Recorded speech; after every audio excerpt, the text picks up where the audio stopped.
Bismillahirrahmanirrahim. Assalamualaikum warahmatullahi wabarakatuh.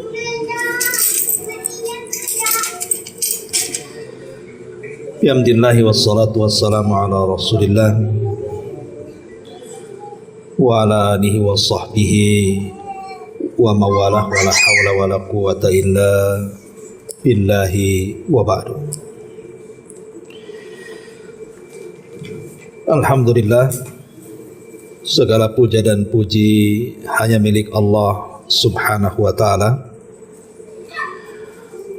Salawat dan juga salam kita hadiahkan kepada Rasul kita Nabi besar Muhammad sallallahu alaihi wa ala alihi wasallam. Hadirin dan hadirat rahimakumullah, pembahasan di malam hari ini kita akan membahas pembahasan yang sederhana, beberapa kaidah yang dijelaskan para ulama, kaidah-kaidah yang menjelaskan tentang rizki yang datang dari Allah subhanahu wa ta'ala, kaidah yang membawa ketenangan pada kehidupan kita, sekalipun mungkin rizki yang Allah subhanahu wa ta'ala anugerahkan kepada kita ini tidak banyak. Karena permasalahan rizki ini terkadang membuat orang susah, membuat orang stres. Bahkan sebagian mereka tidak bisa tidur sepanjang masa karena memikirkan rizki Allah subhanahu wa ta'ala. Tentu yang berkaitan dengan makan, minum, tempat tinggal, kendaraan, anak-anak, dan begitu seterusnya. Tidak memperpanjang mukaddimah, yang pertama, salah satu dari akidah kaum muslimin yang semua orang paham bahwa semua rizki itu datang dari Allah subhanahu wa ta'ala. Semua rizki itu adalah anugerah dari Allah subhanahu wa ta'ala yang Allah rizkikan kepada kita. Dan itu disebutkan di dalam Al-Quranul Karim. Allahul ladzi khalaqakum thumma razaqakum. Dialah Allah yang telah menciptakan kalian dan dia pula yang memberikan rizki kepada kalian. Jadi kaidah yang pertama bahwa rizki itu semua datang dari Allah. Allah lah yang berhak memberikan rizki kepada kita, dan tidak ada selain Allah yang mampu memberikan rizki. Ini yang pertama. Yang kedua, di antara sifat Allah subhanahu wa ta'ala yang menunjukkan tentang kesempurnaan rububiyahnya dan kemandiriannya, bahwa seluruh makhluk yang berada di alam semesta ini, kecuali Allah subhanahu wa ta'ala, sudah tanggung rizkinya masing-masing. Tidak ada satupun makhluk yang Allah ciptakan kecuali sudah ditentukan rizkinya, termasuk kita manusia. Bahkan rizki kita ini sebelum alam semesta diciptakan saja, artinya sebelum langit dan bumi diciptakan, rizki kita itu sudah dicatat di sebuah papan yang disebut dengan Lauhil Mahfuz. Bahkan terulang dengan catatan para malaikat ketika kita berada di dalam perut ibu-ibu kita. Saat roh ditiupkan, di situ kembali malaikat mencatat rizki kita. Artinya rizki semua datang dari Allah, dan kita semua sudah ditentukan masing-masingnya rizki sesuai dengan kehendak Allah subhanahu wa ta'ala. Ini yang kedua. Kenapa kita harus meyakini bahwa semua ketentuan rizki sudah dibagi-bagi dan sudah ditentukan supaya kita merasa tenang bahwa rizki kita sudah ditanggung oleh Allah Subhanahu wa ta'ala. Yang ketiga, bahwa di antara kandungan iman kepada qada dan qadar, kepada putusan dan takdir Allah Subhanahu wa ta'ala dalam kaidah muslim itu, bahwa apapun yang telah Allah rizkikan kepada kita, maka tidak mungkin salah alamat. Dan apapun yang luput dari rizki Allah kepada kita, maka tidak mungkin sampai rizki itu kepada kita. Jadi kalau Allah Subhanahu wa ta'ala sudah menentukan secara qada dan qadar, putusan dan takdirnya, bahwa hari ini kita mendapatkan rizki, satu dunia mau menghalangi tidak akan bisa. Pasti akan sampai rizki itu kepada kita dan tidak mungkin salah alamat. Tapi kalau Allah Subhanahu wa ta'ala sudah menahan, tidak mungkin hari ini orang ini mendapatkan rizki, satu dunia mengupayakan rizkinya, tidak akan sampai rizki itu. Kenapa? Karena yang menentukan sampai dan tidaknya rizki ke tangan kita adalah Allah Subhanahu wa ta'ala. Ini juga yang membuat kita tenang, bahwa kalau Allah memberikan rizki kepada kita, pertama tidak mungkin salah alamat, yang kedua tidak akan ada yang sanggup menghalanginya. Jadi kenapa mesti khawatir? Ini yang ketiga. Yang keempat, bahwa di antara akidah seorang muslim, ketika Allah Subhanahu wa ta'ala membagi-bagikan rizki kepada kita, itu tidak ada kaitan dengan hasab dan nasab. Ingat, tidak ada kaitan dengan hasab dan dengan nasab. Kalau hasab itu dalam silsilah keluarga, dia ke atas. Kalau nasab itu ke bawah. Hasab itu bapak, kakek, buyut, ke atas itu disebut hasab. Kalau nasab itu anak, cucu, cicit, ke bawah itu disebut nasab. Lah rizki itu tidak ada kaitan dengan hasab dan nasab. Karena betapa banyak orang tuanya miskin, anaknya kaya. Tidak mesti kekayaan itu kan bentuk warisan. Dengan peribahasa yang lain, boleh jadi kemudian dari pohon yang layu itu terlahir buah yang sangat besar. Jadi tidak mesti kekayaan itu warisan dari orang tuanya. Bisa saja karena kecerdasannya, kerja kerasnya dan sungguh-sungguhnya, akhirnya dia menjadi kaya, lebih kaya dibandingkan orang tuanya. Ataupun boleh jadi orang tuanya kaya, anaknya enggak kaya. Karena memang rizki itu tidak ada kaitan dengan hasab dan dengan nasab. Rizki itu semua datang dari Allah Subhanahu wa ta'ala. Ini kaidah yang keempat, bahwa rizki tidak akan berkaitan dengan hasab, dengan nasab, bahkan lebih daripada itu. Tidak ada kaitan dengan kecerdasan rizki itu. Ada orang yang tidak sekolah, mungkin jangan lagi mengenyam pendidikan universitas, SD, SMP, SMA aja tidak pernah duduk di situ. Tetapi dengan izin Allah dia menjadi orang yang kaya raya. Kan banyak tuh. Sampai saya mendengar di Jawa Timur itu ada pengusaha rongsokan besi-besi tua itu menjadi kaya raya. Anak buahnya itu, yang manajernya itu kadang-kadang yang S2, S3, bosnya tidak sekolah. Jadi tidak ada kaitan dengan kecerdasan rizki itu. Rizki itu datang daripada Allah Subhanahu wa ta'ala. Jadi sekali lagi tidak ada kaitan dengan itu. Atau tidak ada kaitan dengan soal taat dan maksiat. Orang kafir itu ada yang lebih kaya dibandingkan kita. Tapi ada orang miskin, sangat miskin, padahal dia ahli salat, ahli puasa, ahli sedekah, tapi dia manusia yang paling fakir kan. Jadi tidak ada kaitan dengan hasab, tidak ada kaitan dengan nasab, tidak ada kaitan dengan kecerdasan, tidak ada kaitan dengan taat dan maksiat. Rizki itu secara umum datang dari Allah Subhanahu wa ta'ala. Pembagiannya sudah ditentukan. Terkadang ada orang gila kaya, orang waras pula miskin. Mungkin orang gila dapat warisan dari orang tuanya, orang kaya tak dapat warisan kan itu, orang berakal tak dapat warisan. Jadi intinya bahwa rizki itu diberikan kepada siapa yang dikehendaki Allah Subhanahu wa taala, bukan kita yang berkehendak.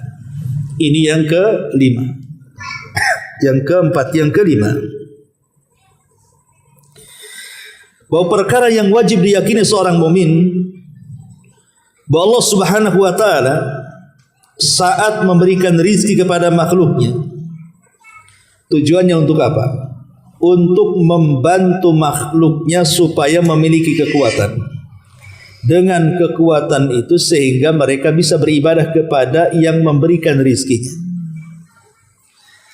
Jadi ketika Allah Subhanahu wa taala memberikan rizki kepada kita, akhirnya kita bisa makan, bisa minum, punya tempat tinggal, punya kendaraan, sehat, badan, tidak ada penyakit yang datang. Apa sih tujuan Allah kemudian memberikan kesenangan kepada kita itu? Tujuannya supaya membantu kita untuk lebih bisa bersyukur dan beribadah kepada Zat yang memberikan rizki kepada kita. Itu harus paham. Karena ada orang yang kemudian tidak paham dirinya. Ketika diberikan banyak rizki oleh Allah Subhanahu wa taala yang harusnya dia semakin dekat kepada Allah, maka lebih kufur. Dia lupa dari mana datang rizki dan kemana rizki itu harus dibelanjakan. Itulah yang kemudian Allah Subhanahu wa taala isyaratkan dalam Al-Qur'an, kalla innal insana la yatgha an ra'ahu istaghna. Sekali-kali manusia itu mudah melampaui batas ketika rizki Allah dibentangkan di hadapannya. Maka ingat kaidah yang kelima, bahwa rizki yang Allah anugerahkan kepada kita itu untuk menolong kita supaya kita lebih taat kepada Allah Subhanahu wa taala. Innama, kata Syekhul Islam Ibn Taimiyah, innama khalaqallahul khalqa liya'buduhu wa innama khalaqar rizqa lakum liyasta'inu bihi ala ibadatihi. Kata Syekhul Islam Ibn Taimiyah rahimahullahu taala, sesungguhnya Allah Subhanahu wa taala menciptakan makhluk untuk beribadah kepadanya, dan sesungguhnya Allah bagi-bagikan rizki itu untuk menolong dia beribadah kepada Allah Subhanahu wa ta'ala. Ini kaidah yang kelima. Kaidah yang keenam, bahwa barang siapa yang tadabbur, merenungkan kalam Allah Al-Quranul Karim, maka dia akan mendapatkan ayat-ayat yang sangat banyak yang terikat antara rizki Allah kepada hambanya dengan kaitannya infak di jalan Allah Subhanahu wa taala. Jadi kalau kita memperhatikan dalam Quran atau dalam sunnah Nabi SAW tentang rizki, itu paling banyak disebut dalam Al-Quran dan sunnah, disebut satu nafas dengan ibadah infak, dengan ibadah sedekah. Artinya apa? Artinya bertambah dan tidaknya rizki selain daripada itu takdir daripada Allah Azza wa Jalla. Maka infak dan sedekah itu adalah perangsang datangnya rizki terbanyak, terkuat dibandingkan ibadah-ibadah yang lain. Makanya Nabi SAW mengatakan, ma naqasa min mali sadaqah, tidak mungkin berkurang harta yang disedekahkan. Artinya jangan sampai orang itu takut gara-gara infak dia fakir, dan jangan sampai dia terpengaruh atau tertipu gara-gara dia bakhil itu dia kaya. Itu sesuatu yang tidak mungkin terjadi. Jangan tertipu kebakhilan bahwa dengan bakhil itu kaya. Jangan pula sedih untuk berinfak kalau infak itu miskin. Itu kaedah rizki itu tidak seperti itu. Itu kaedah yang ada di kepala manusia. Itu paradigma sekuler namanya. Paradigma sekuler kan seperti itu ya. Kalau seandainya saya keluarkan uang di dompet, anggap saja ada 1 juta, kemudian kita ambil 200, kita serahkan ke kotak infak. Paradigma sekuler itu mengatakan bahwa berarti di dompet itu hilang 200 dan sisanya 800. Tapi kalau paradigma Al-Quran mengenai rizki Allah subhanahu wa ta'ala, justru ketika uang 1 juta itu kita ambil 100.000 kemudian kita infakkan, 100.000 ini dilipat gandakan menjadi 700 kali lipat dari jumlah yang diinfakkannya. Ma naqasa min mali sedekah, tidak mungkin harta sedekah itu berkurang. Dan kita bisa saksikan kalau kita sering sedekah, maka harta kita bertambah, minimalnya kebaikan kita bertambah dan berkah kita bertambah. Ma'asyiral muslimin yang dimuliakan Allah Azza wa Jalla, ini yang ke-7. Yang ke-8, bahwa Allah subhanahu wa ta'ala ketika menganugerahkan rizki kepada hambanya itu terkadang tidak sama. Ada si fulan yang Allah berikan kekayaan tanpa batas, ada si fulan yang diberikan kemiskinan tak berhenti-henti, ada si fulan orang kaya diberikan kekayaan, ada si fulan tidak diberikan kekayaan. Jadi ada manusia itu yang kaya, ada yang manusia yang miskin, dan itu ketentuan Allah. Allah sengaja membagi-bagikan rizki sesuai dengan kehendaknya, ada yang lebih, ada yang kurang. Untuk apa dan kenapa? Maka Allah subhanahu wa ta'ala menjelaskan alasannya supaya sebagian mereka saling mengambil manfaat dari sebagian yang lainnya. Jadi ketika Allah memberikan si anu kaya, si anu tidak, si anu sedang, si anu kurang gitu ya. Untuk apa? Supaya satu dengan yang lainnya saling mengambil manfaat. Kalau semua kaya, siapa yang jadi anak buah? Kalau semua miskin, siapa yang jadi bos?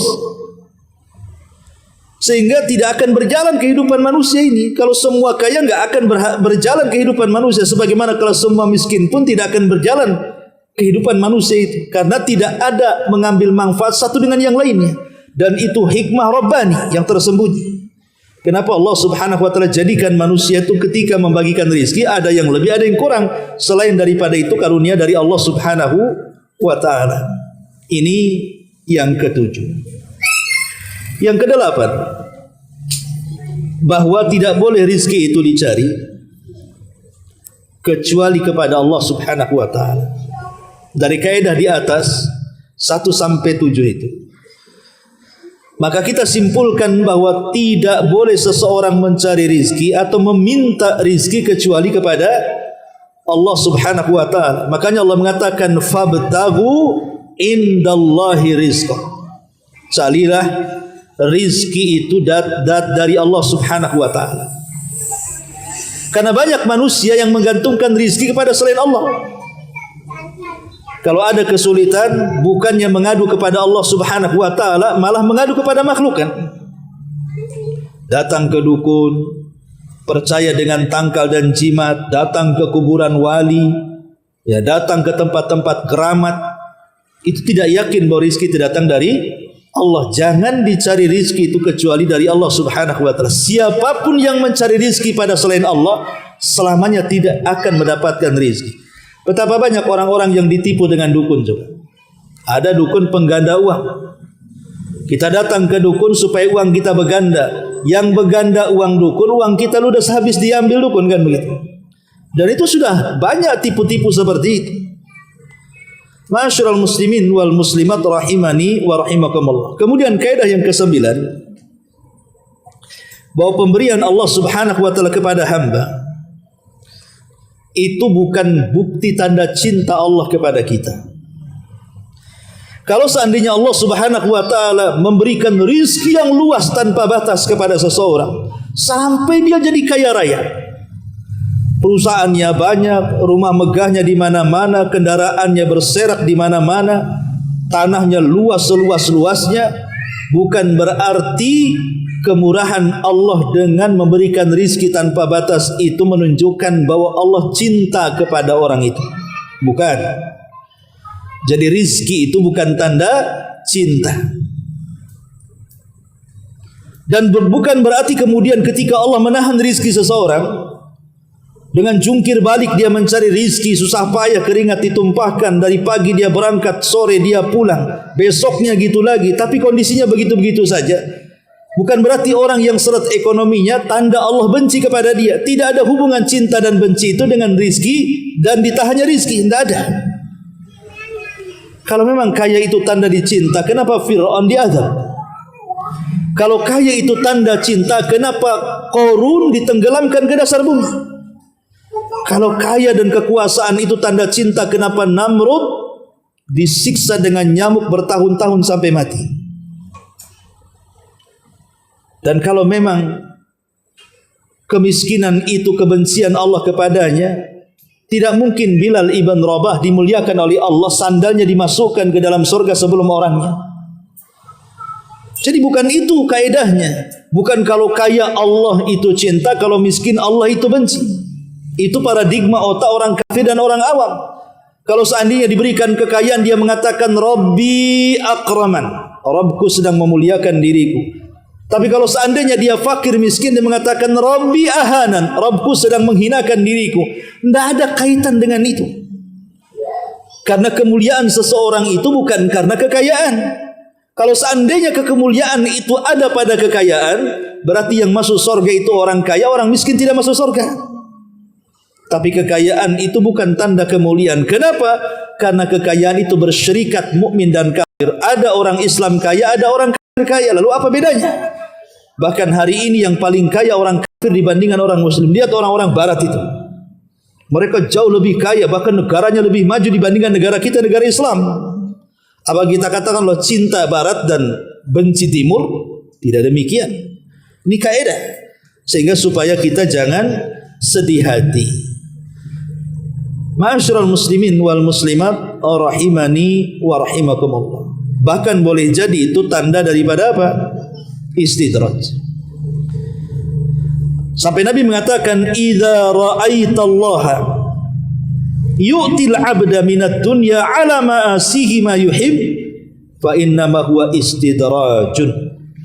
Thumma tala qaulallah falamma nasu ma dzukkiru bihi fatahna 'alaihim abwaaba kulli syai'in hatta idza farihu bima utu akhadnahum baghtatan fa idza hum mublisun. Kata Nabi, apabila engkau melihat Allah memberikan hambanya dunia yang sangat luas padahal dia ahli maksiat, jangan kaget, dia sedang istidraj, diulur-ulur waktu sampai pada waktunya dia akan diadab. Kemudian Rasul membacakan ayat falamma nasu, ketika mereka lupa terhadap apa yang diingatkan kepada mereka dari ayat-ayat Allah, kami bukakan pintu-pintu kesenangan kepada mereka. Sampai apabila mereka di puncak kesenangan, maka kami akan datangkan azab kepada mereka secara tiba-tiba. Ketika itulah mereka pun terbelalak berputus asa, diam tanpa bisa bicara. Lihat bagaimana kaidah ini supaya kita tenang. Maksudnya supaya kita ini tidak tenang, supaya kita ini mendapatkan ketentraman bahwa rizki itu datang dari Allah. Dan kalau kita fakir bukan berarti Allah benci, dan kalau kita kaya berarti bukan berarti Allah sayang. Supaya ada kesetaraan dalam ibadah. Anda orang kaya tetap sholat, sebagaimana orang miskin juga Anda tetap sholat. Anda orang kaya tetap puasa Ramadan, sebagaimana orang miskin juga tetap puasa Ramadan. Anda orang kaya tetap baca Quran, sebagaimana orang miskin juga baca Quran. Kemudian yang terakhir, yang kaidah dalam masalah rizki yang bisa menenangkan juga, bahwa sekalipun orang-orang kaya itu diberikan kekayaan rizki oleh Allah yang tanpa batas, mereka bisa melaksanakan haji dengan kekayaan, mereka bisa melaksanakan umrah korban dengan kekayaan. Tapi bukan berarti orang miskin tidak bisa dapat pahala seperti yang orang kaya dapatkan. Mereka bisa setara di hadapan Allah. Karena di zaman Nabi SAW ada orang miskin datang kepada Nabi dan mengatakan, ya Rasul, dahaba ahlud dusur bil ujur. Ya Rasul, enak kali orang kaya itu ya. Mereka membawa ke pahala dengan kekayaan mereka yang kami tidak bisa bawa. Kami solat, mereka solat. Kami puasa, mereka puasa. Kami baca Quran, mereka baca Quran. Tapi kami tidak bisa bersedekah, mereka bisa bersedekah.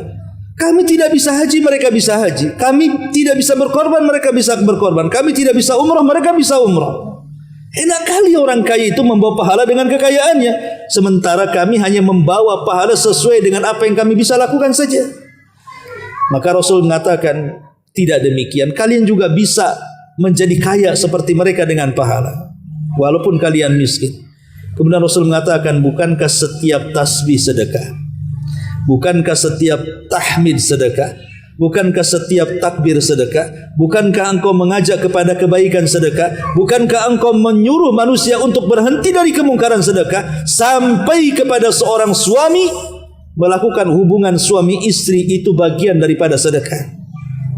Artinya kan sedekah tidak mesti pakai uang.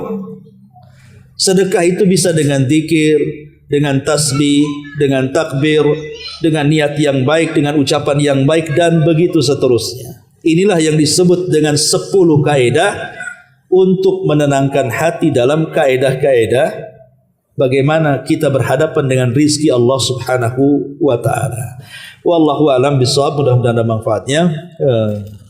10 kaedah tentang rizki. Sebelum saya tutup, kalau ada yang bertanya silakan.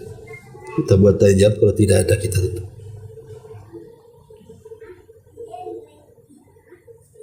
Baik, kalau tidak ada. Subhanakallahumma bihamdika asyhadu an la ilaha illa anta astaghfiruka wa atubu ilaik. Allahu ta'ala alam.